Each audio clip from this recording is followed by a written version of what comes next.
eto na, pupunta na tayo ngayon sa pinag-uusapan natin. May picture siya dito, ayan, ini-interview siya. Nasa isang raid siya somewhere, hindi ko alam kung ano nangyayari. At kung makikita yung mga comment ng mga tao kagaya nito, sabi, people that were included in his live video can claim damages. Bakit nga, hindi ko pa alam yung nangyayari dito ha. Ngayon ko pa lang din babasahin. Pero bakit ang dami nagagalit na naman kay Rendon Labrador? Tingnan niyo itong video na tong isa. Sabi niya, nagbago na ako eh. Tapos, parang sinasabi niya na, eto, ginagawa ko na nga. Tapos nagagalit pa rin kayo. Tingnan natin yung ibang mga sabi.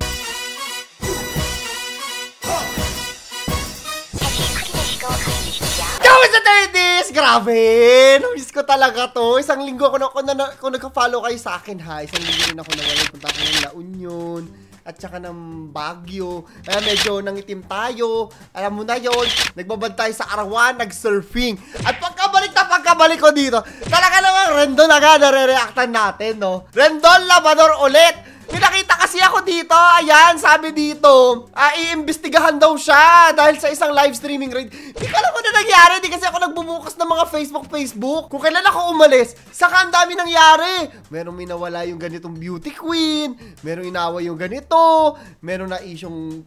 Ang dami nangyari kung kailan nawala ako. Kaya ayan, pag-uusapan natin lahat yan ngayon. Bago tayo magpatuloy, huwag niyo muna kalimutan na mag-like, subscribe at notification bell. Kasi meron tayong 1,000 Gcash giveaway. Malapit na ang end of the month. Kaya sumali na kayo at sagutin yung question of the day natin. Bago tayo mag-Rendon Labrador, tignan muna natin itong mga to. Medyo kinakabahan ako dito sa video na to.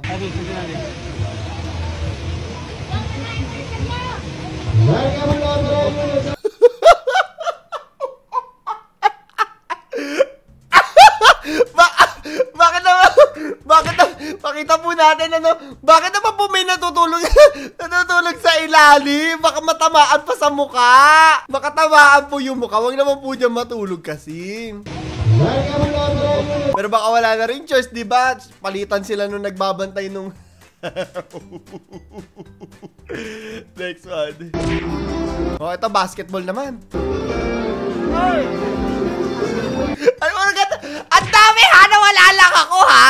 Ipon na ipon yung mga memes natin ha. At saka mga funny videos. Okay, next one. Ay, ito yung nakikita ko, te. Hindi ko pa napapanood to, yung parang very judgmental daw.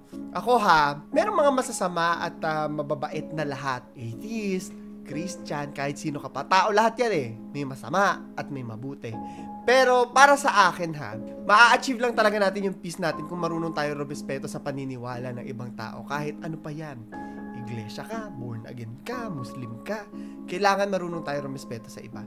Ito yung ano na yon. Ito sabi dito, people hate Christianity not because of Christ but because of Christians. I don't share the same sentiments, no. Pero lahat naman kasi talaga ay merong X at merong mabuti. Ako marami akong kakilala mga Kristiyano na mababait at naniniwala ako na yung katuruan talaga is meant to be good. Ibang paniniwala ko. Actually, wala akong belief. Pero, kailangan may respeto tayo sa paniniwala. Or, kawalan ng paniniwala ng iba.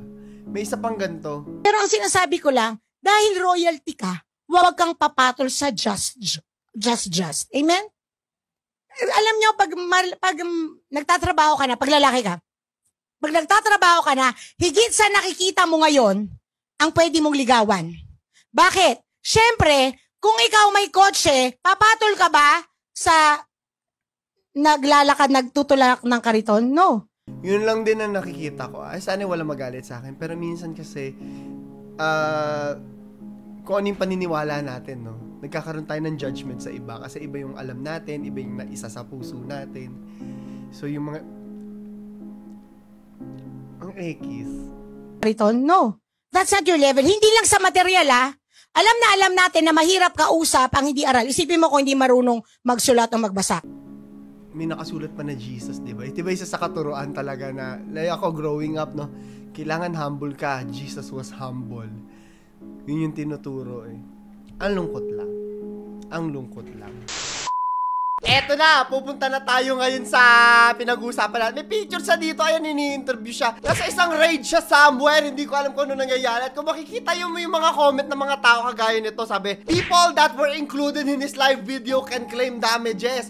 Bakit nga, hindi ko pa alam yung nangyayari dito ha. Ngayon ko pa lang din babasahin. Pero bakit ang dami nagagalit na naman kay Rendon Labrador? Tingnan niyo itong video na tong isa. Sabi niya, nagbago na ako eh. Tapos, parang sinasabi niya na, eto, ginagawa ko na nga. Tapos nagagalit pa rin kayo. Tingnan natin yung ibang mga sabi. For the engagement daw, gunggong din ng ACG. Bakit kayo nag-imbita ng vlogger? Hindi po alam yung kabuuan pa. Sabi, ang anti-cybercrime group will investigate the involvement of vlogger Rendon Labrador for live streaming a raid on an online lending company in Makati City on October 20. Basahin natin ito sa balita para alam din natin talaga yung mga nangyayari at lahat. Okay, yung ACG daw, no, yung anti-cybercrime group, iimbestigahan daw yung si Rendon Labrador. Nag-livestream siya ng raid sa lending online company. Pakita natin yung video, ayan. Yung operasyon daw, covered ng isang court-authorized warrant, no, was carried out na kolaborasyon sa Philippine Anti-Organized Crime Commission at yung ACG, sabi dun sa statement kahapon daw. Nagbigay daw sila ng access sa miyembro ng media at vloggers sa raid ng opisina ng Golden Koi Lending Co. Its employees were rounded up for allegedly harassing clients who failed to pay their loans on time. Okay. Si Labrador, ba't Labrador yung nakalagay dito? Who was present during the operation, dinocument niya raw, no, na nahuhuli ng caught in the act, yung mga nandun, mga empleyado. Na-imply daw, no, ito rin nakikita ko, kasi pag parang sinabi natin caught in the act, implied na may kasalanan talaga.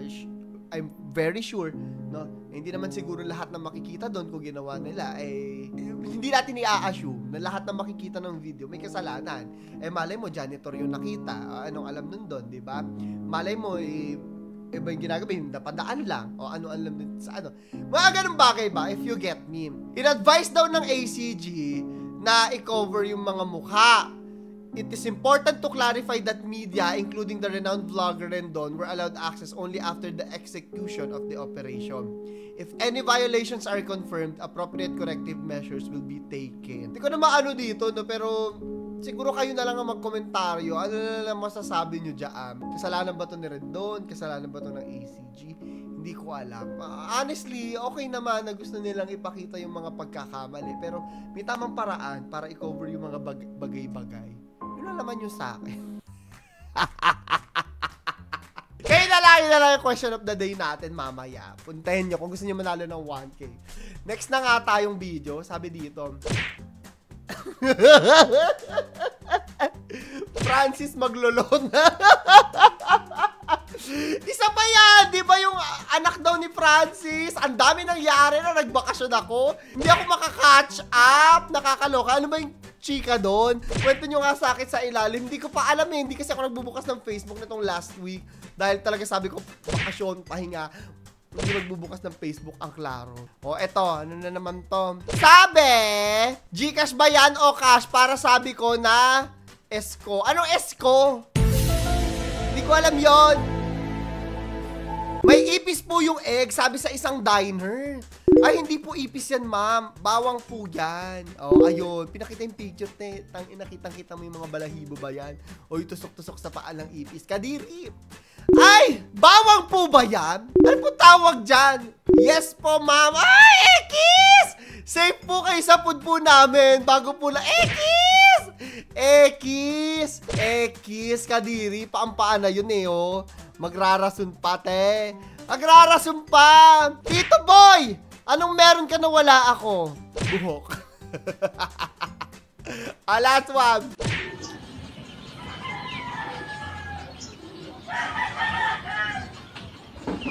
Hay naku, tumigil na po tayo mga ka-wonder. Kakagaling ko lang sa bakasyon, ini-stress na naman ako. Anyways, yun lamang po ating video para sa araw na to. Huwag niyo kalimutan na mag-like, subscribe at notification bell.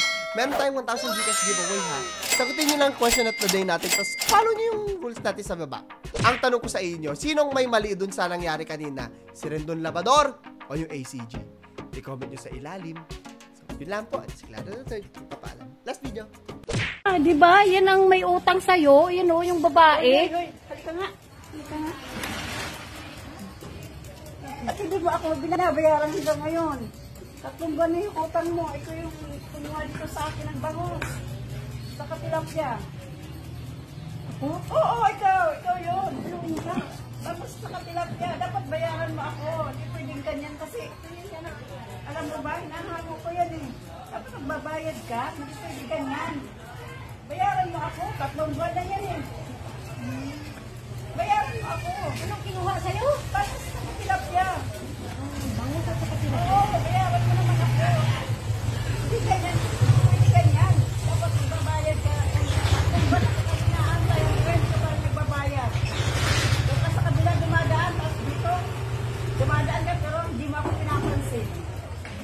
Tapos doon pa siya bumibili sa iba. Hindi pwede ganyan. Bayaran mo yung utang mo sa akin. Ay, 3 buwan na yan. Ako ba ate? Oo, ikaw yun. Ako? Oo.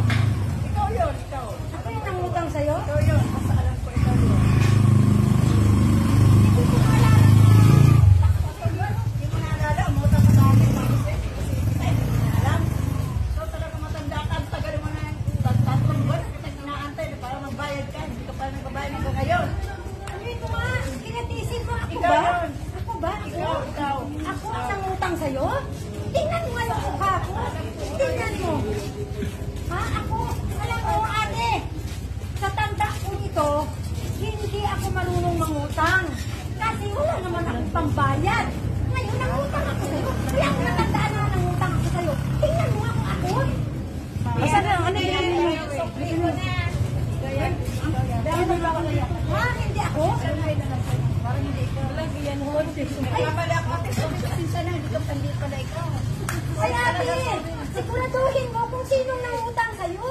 Ha? Kasi sa'yo may ano eh, may nanal sa ilong. O, ganito rin ba saan katanda? Parang, pasensya na, hindi yata ikaw yun. Sorry ate ha, sorry talaga, sorry. Hindi naman dami-daming tao. Hiniyak mo ako. Isipin mo. Anong okay lang? Hindi okay sa akin yun. Ba't ka kasi nangutang ka ba talaga? Hindi nga ako nangutang ko. Nagkamali nga daw siya. Oh. Hindi ako nangutang kasi wala naman akong pambayad. Wala naman akong anak buhay. Pasensya na talaga.